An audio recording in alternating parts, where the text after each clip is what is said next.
26 तारखेला आपल्याला मतदानाचा अधिकार गाजवायचा आहे। माझी आपल्याला सगळ्यांना विनंती आहे की आपल्या अमरावती लोकसभा मतदारसंघातून बळवंतदादा वानखडे, आमदार बळवंतदादा वानखडे हे उभे आहेत।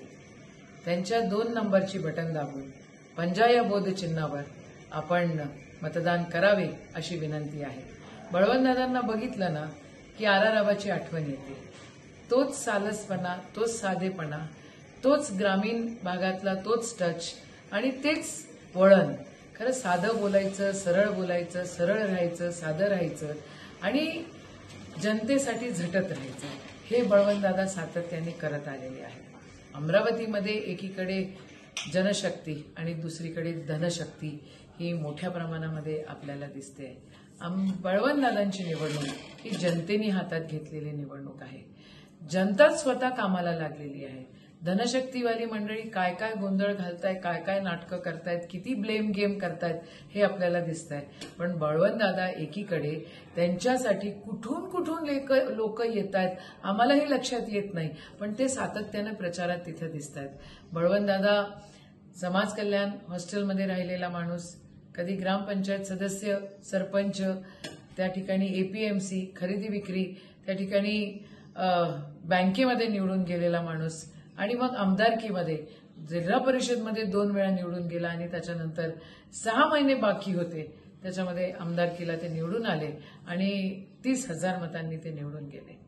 आमदार असतानाही त्यांनी खूप कामं केली, ही वस्तुस्थिती आहे। विरोधक त्यांच्या कामाला, त्यांच्या साध्या स्वभावाला काय काय म्हणतात, पण एक झब्बा पायजमा घालणारा माणूस आणि ग्रामपंचायतीपासून ते आमदारकीपर्यंत विधानसभेमध्ये त्याला प्रश्न उचलता येतात, तो माणूस आपला उमेदवार आहे आणि त्याच्यामध्ये दम आहे। बळवंतदादांच्या प्रचारासाठी आदरणीय शरद पवार साहेब आले, त्यांनी माफी मागितली आपल्या अमरावतीच्या जनतेची। माफी याच्यासाठी मागितली की मागच्या वेळेला ज्यांना उमेदवारी दिली होती त्यांनी 3 दिवसात गद्दारी केली। आदरणीय उद्धव ठाकरे साहेब आले आणि त्यांनी हे म्हटलं की बघा, ज्यांनी वाह्यातपणा केला त्या लोकांना आपल्याला दूर ठेवायचं आहे आणि एक सरळ शेतकरी बांधव आपल्यातला निवडून द्यायचा आहे।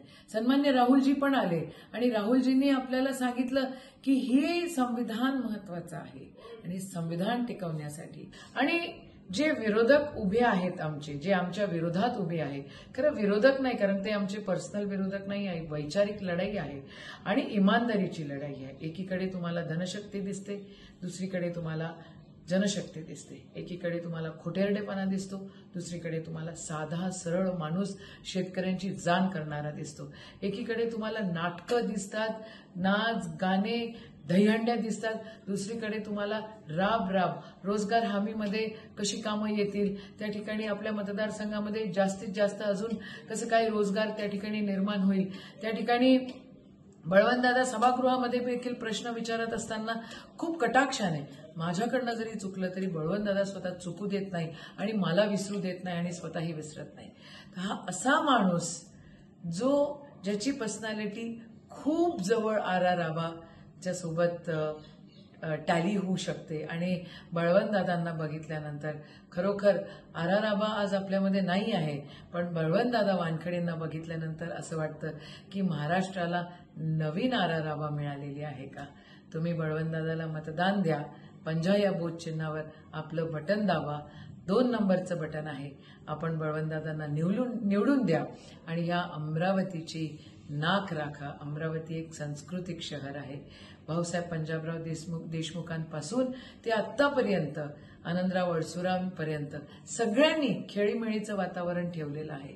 पण या मागच्या 5 वर्षांमध्ये जी घाण आपल्या अमरावतीत झाली, दाऊदचे काळे पैसे, कुठून येतात एवढा पैसा, लँड ग्रॅबिंग, स्मगलिंग, तुम्हाला बघा ड्रग्ज, पेपरफुटी, या सगळे विषय या मागच्या 5 वर्षात झालेले आहेत। बाबांनो, आपल्याला सर्वांना विनंती आहे की आपल्याला पुन्हा एकदा नवीन आरारावा मिळालेला आहे आणि आपल्याला सगळ्यांना विनंती आहे की आरारावांना, बळवंतदादांना नवीन आरारावा आहेत, बळवंतदादांना निवडून द्या।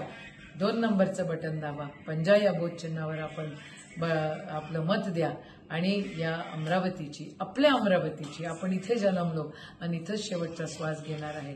बाकीची मंडळी कुठून आली, कुठे जातील हे माहिती नाही. या अमरावतीची लाज राखूया, बळवंतदादांना निवडून आणूया. जय हिंद, जय महाराष्ट्र.